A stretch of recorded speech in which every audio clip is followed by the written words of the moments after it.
안녕하세요. 정일상입니다. 네, 여러분과 함께 탭스형의 비법 특강 중급 400 플러스 강의를 시작해 보도록 하겠습니다. 네, 전체적으로 우리가 20강을 통해서 여러분들과 함께 뉴탭스와 관련된 청해, 어휘, 문법, 독해까지 4가지 영역들을 전체적으로 정리하는 시간을 갖도록 하겠습니다. 그동안 여러분들이 탭스를 공부하시면서 조금이라도 어려움을 겪었다라고 한다면 가능하면 우리가 이번 20강을 통해서 전체적인 내용을 좀 정리해보고 그리고 각각의 문제를 푸는 데 있어서 핵심적인 포인트들을 좀 빠르게 정리하면서 점수를 만들어 나가는 이런 과정이 됐으면 좋겠습니다.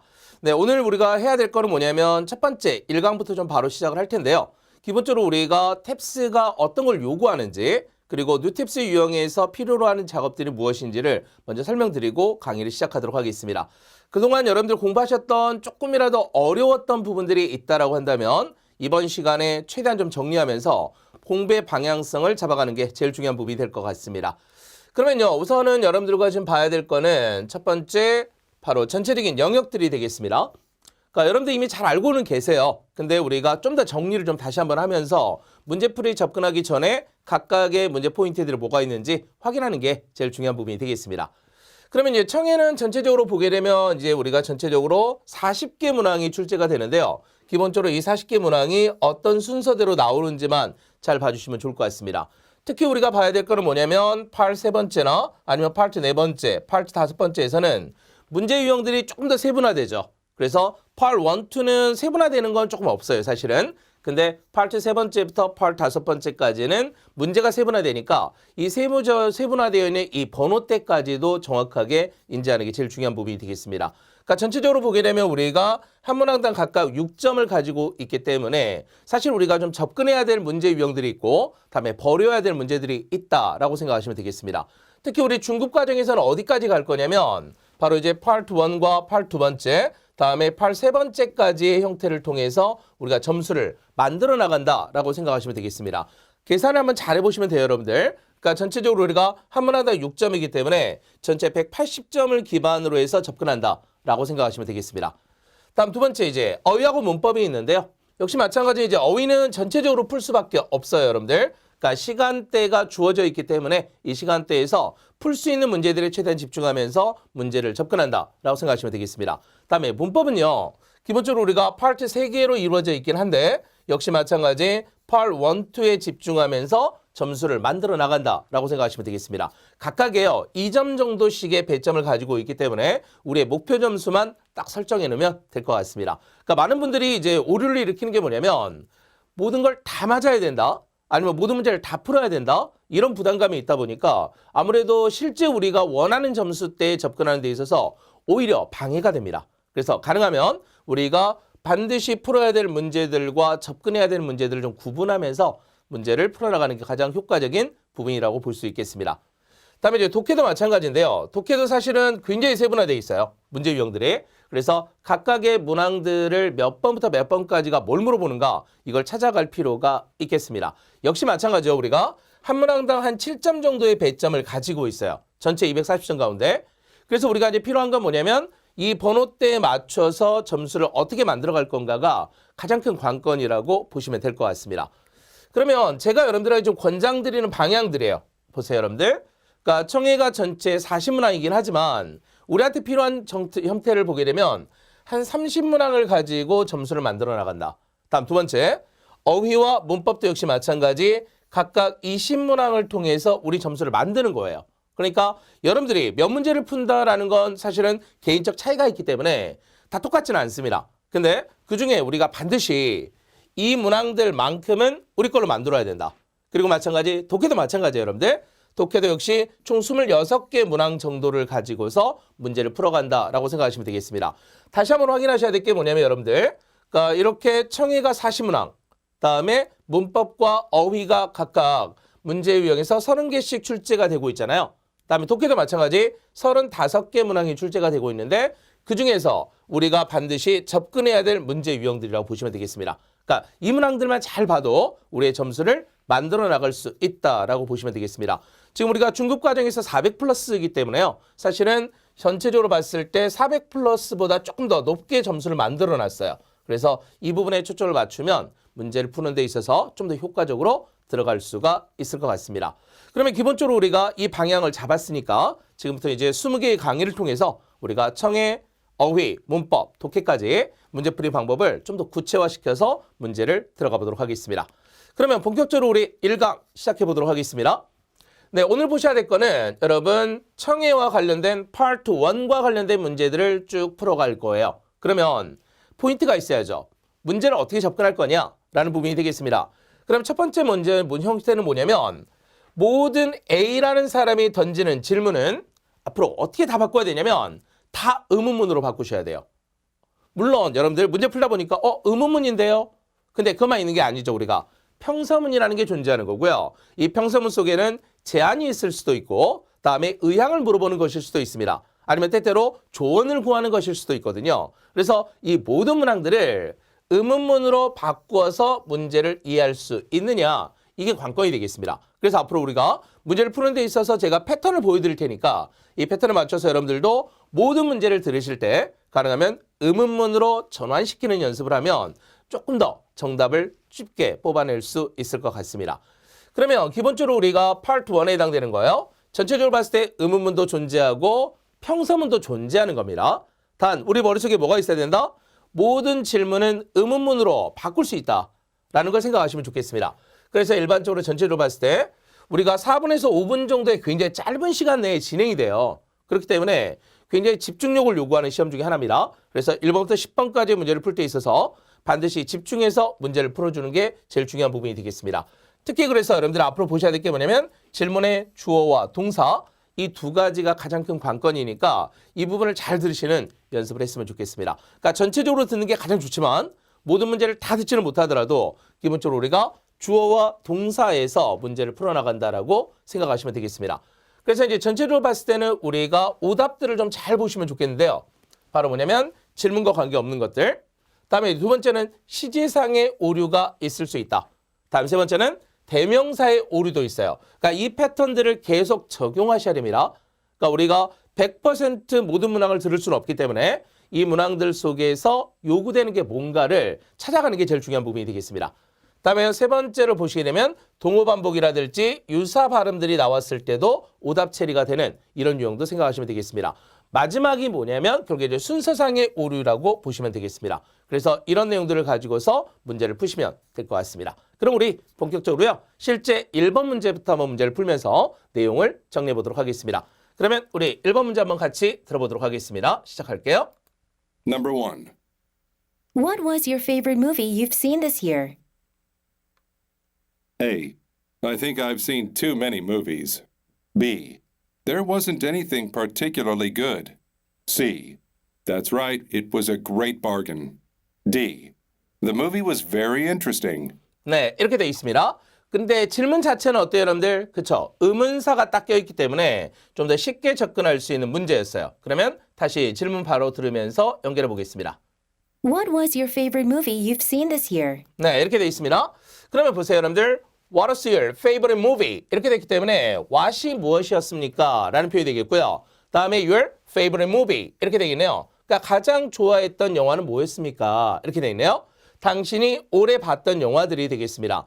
이렇게 의문사가 나왔을 때는 우리가 구체적인 대상을 제시할 수 있어야 된다. 이렇게 보시면 되겠습니다. 그러니까 어떤 영화였습니다. 라고 말할 수도 있고요. 근데 여러분 하나 더요. 뭐냐면 부정적인 답변이 나올 수도 있어요. 그러니까 뭐냐면 올해 영화 본 게 없을 수도 있고요. 아니면 영화를 봤지만 특별하게 좋았던 인상이 있었던 영화가 없을 수도 있는 거예요. 그러면 이 두 가지가 연결이 되어 있으면 되겠습니다. A부터 답변 들어갈게요.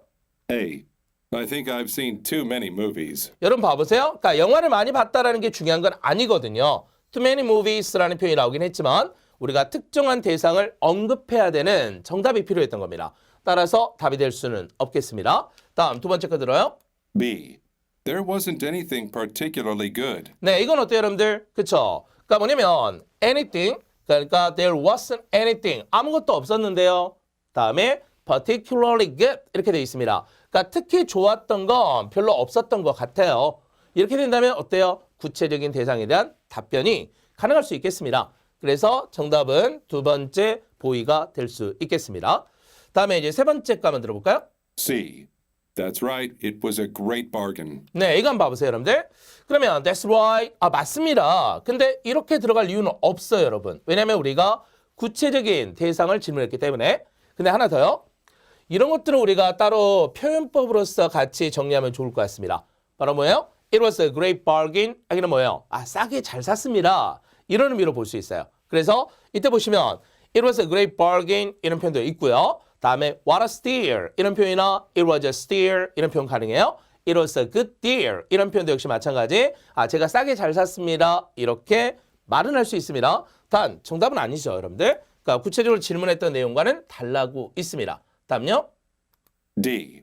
The movie was very interesting. 네, 여러분 이때요. The movie라고 해서 특정한 영화를 지금 언급할 수는 없어요. 여기서. 그러니까 구체적으로 어떤 영화다라고 말할 수는 있지만 그 영화가 interesting했습니다라고 말할 수는 없다라는 거죠. 이렇게 해서 우리가 정답을 두 번째 B로 선택을 해볼 수가 있겠습니다. 그러니까 우리가 이제 문제를 볼 때는 어떻게 해요? 질문에 대한 구체적인 답변을 어떤 식으로 접근하느냐 이 부분을 항상 염두에 두면서 문제를 풀어가시면 될 것 같습니다. 다음에 우리 두 번째 문제를 그러면 바로 풀어가도록 하겠습니다. 2번 문제 먼저 듣고 시작할게요. Number 2. I missed my train. Are there any seats left on the next train? A. The next train is the bullet train. B. Your train reservation is closed. C. Luckily, the train arrived on time. D. I'll put you on the waiting list. 네, 여러분들 다시요. 그러니까 오답 패턴도 계속 정리를 해야 된다라고 말씀드렸잖아요. 그래서 들으시면서 이래서 오답이구나라는 것도 계속 염두에 두셔야 되겠습니다. 그러니까 우리가 지금 푸는 문제가 많진 않아요. 짧은 문제들인데 결국에는 여러분들이 실전 상황에 또 다른 접근하기 위해서는 결국에 이 오답들이 계속 정리되는 게 중요한 부분이 되겠습니다. 그러면 질문 다시 한번 들어볼게요. I missed my train. Are there any seats left on the next train? 네, 이렇게 되어 있습니다. 우선은요. I missed my train. 이거 자체는 중요하지 않고요. 뭐가 중요합니까? 뒤에 거죠. 그렇죠? 의문문이 필요합니다. Are there any seats left? 그러니까 남아있는 좌석이 있습니까? Next train에 이렇게 이제 질문했어요. 그러면요. 답변에서 뭐가 있어야 될까요? 그렇죠. 가능성 여부입니다. 있느냐 없느냐가 제일 중요한 부분이 되겠습니다. 그러면 우리 A부터 바로 접근합니다. A. The next train is the bullet train. 여러분 이거 동어 반복의 의도까지도 생각하셔야 돼요. 네, 근데 우리가 보면 다음 기차가 bullet train입니다. 그래서 고속열차입니다. 원래 이제 bullet이라는 단어가 이제 총알이기 때문에 그래서 고속열차입니다라고 말했는데 좌석에 있는지 없는지 여부하고는 상관이 없는 거죠. 그래서 이 부분을 서로 구별해서 접근하면 될 것 같습니다. 다음에 두 번째 거 바로 다 확인해요. B. Your train reservation is closed. 네, 이건 어때요, 여러분들? 그러니까 당신의 train reservation, 그러니까 기차 예약이라는 게 마감이 됐습니다. 이런 표현이 되어 있습니다. 근데 your train reservation 하고 상관이 없죠. 왜냐면 이 사람은 다음 기차에 대해서 좌석을 예약해야 되는 이런 상황이니까. 그래서 당신의 train reservation이 close가 되어 있다라고 말할 수는 없겠습니다. 여러분들 이제 이런 표현도 좀 같이 많이 봐주세요. 네, fully booked up 이랬을 때 완전히 마감이 됐습니다. 예약이 다 찼습니다. 이런 표현할 때 쓰는 표현이 되겠습니다. 다음 세 번째 거 바로 연결할게요. C. Luckily, the train arrived on time. 네, 이거는 아무 상관이 없죠, 여러분들. 그러니까 운 좋게도 기차가 on time, 제 시간에 도착했습니다. 이렇게 이제 말해볼 수 있겠네요. 그래서 우리가 in time이나 on time의 형태까지도 정확하게 이해하시면 될 것 같습니다. 그러니까 각각 문제를 보시면서요. 우리가 표현들이 나왔을 때 표현들을 정리해서 우리 걸로 만드는 것도 하나의 이제 핵심적인 포인트 가운데 하나가 되겠습니다. 다음에요. 그러면 네 번째 것도 들어보도록 하겠습니다. D. I'll put you on the waiting list. 네, 봐보세요, 여러분들. 웨이팅 리스트라는 표현 많이 보잖아요. 그렇지. 대기자 명단이 되겠네요. 그러면 내가 on the waiting list에 대기자 목록에 당신을 올려드리겠습니다. 이렇게 말해볼 수 있겠네요. 그러니까 이건 어때요, 여러분들? 그러니까 좌석은 없는 것 같아요. 그랬을 때 좌석은 없지만 그래도 웨이팅 리스트에 당신의 이름을 올려드리겠습니다라고 말할 수는 있는 거죠. 그래서 이때 정답 데이빗이라는 표현으로 보시면 되겠습니다. D가 답이 될 수 있겠죠. 이때 여러분들 이제 같이 봐야 될 게 뭐냐면 두 가지. 하나는 웨이팅 리스트가 있는 거고요. 또 하나는 뭐가 있다? 이렇게 스탠바이라는 표현에 대기라는 의미까지도 같이 기억을 해주시면 되겠습니다. 그러니까 각각의 문제들을 듣고 나서 명확하게 이게 정답인지 오답인지를 계속해서 체크하는 게 우리 목표가 돼야 되겠습니다. 다음에 그러면 우리 세 번째 문제도 같이 들어보도록 하겠습니다. 네, 3번 문제는 우리가 평서문을 갈 거예요. 근데 이 평서문도 역시 마찬가지 뭘로 바꿔야 된다? 의문문으로 바꿔줘야 된다라고 생각하시면 되겠습니다. 가볼게요. Number 3. I think I should start exercising as soon as possible. A. That's right. I've been feeling better lately. B. But you already look good. C. I don't like doing exercise either. D. You've really lost weight. 네, 이렇게 질문이 나오고 있습니다. 질문 다시 한번 듣게요, 여러분들. I think I should start exercising as soon as possible. 네, 봐보세요, 여러분들. 그러면 내가 start exercising 이거네요. 그러면 운동을 시작해야 될 것 같습니다. As soon as possible, 가능한 한 빨리 이렇게 말하고 있습니다. 그러면 여기서 말하고자 하는 게 뭐예요? 내가 이렇게 할 건데 당신은 어떻게 생각하십니까? 라고 해서 의향을 묻고 아니면 상대방의 의견을 묻는 이런 형태라고 보시면 되겠습니다. 그러면 답변에서는 어떻게 해야 될까요? 그렇죠? 막 격려를 해주거나 해야 될 것 같아요. 그렇죠? 하지 마세요 이런 말은 나오진 않겠죠. 그래서 내가 운동을 시작할 건데 당신의 의향은 어떻습니까? 라고 해서 의견을 물어보는 이런 문제 유형이라 보시면 되겠습니다. 그러면 A부터 갈게요. A. That's right. I've been feeling better lately. 네, 이렇게 돼 있는데요. 보시면 이거는 I've been feeling better lately. 내가 요즘에 좀 기분이 좋아졌습니다. 이렇게 말하고 있어요. 근데 이 사람의 의도를 물어보는 형태였는데 지금 답변이 잘못되어 있죠. 그래서 내용상의 오류 아니면 대명사의 오류들 이런 것들을 생각하시면 되겠습니다. 그러니까 항상 우리가 생각해야 될 때 누구에게 질문을 던졌는가? 그럼 거기에 대한 답변은 어떻게 돼야 되는가? 대명사들을 맞춰가는 것도 필요하다라고 생각하시면 되겠습니다. B. But you already look good. 네, 여러분 어때요, 여러분? 이거는 하지만 당신은 이미 모습이 좋은데요. 이런 표현이 되겠습니다. 그래서 이제 우리가 being shape이라든지 keep in shape이나 이런 표현을 쓸 수가 있겠습니다. 당신 이미 괜찮은데요? 굳이 운동을 하지는 않아도 될 것 같아요. 라고 해서 답변이 가능할 수 있겠습니다. 다음에 세 번째, 네 번째 그러면 연달아 갈게요. C. I don't like doing exercise either. 이건 어때요, 여러분들? 그렇죠. 나도 운동하는 건 좋아하지 않습니다. 라고 했지만 상관이 없습니다. 내용상의 오류가 바로 보입니다. 다음 네 번째는요. D. You've really lost weight. 네, 이건 어때요, 여러분들? 그렇죠. 당신이 정말 살을 많이 빼셨네요. 이제 운동을 시작해야 되는 상황에서 내용상으로 맞지가 않죠. 그래서 이런 내용들이 서로 이제 구별될 수 있으면 되겠습니다. 그러면 다시 한번 우리가 생각해 봐야 될 게 뭐냐면 정답을 찾아가는 과정이 제일 중요하죠. 그렇죠. 그렇지만 때때로 이렇게 오답을 소구시키는 방법을 찾아놓으면 좀 더 문제 접근이 쉬워질 수도 있다라고 생각하시면 되겠습니다. 그러나 꾸준하게 듣기 훈련하는 것도 중요하지만 이렇게 오답들을 제거하는 훈련도 우리가 테스트 영역이기 때문에 반드시 염두에 두시면 좋을 것 같습니다.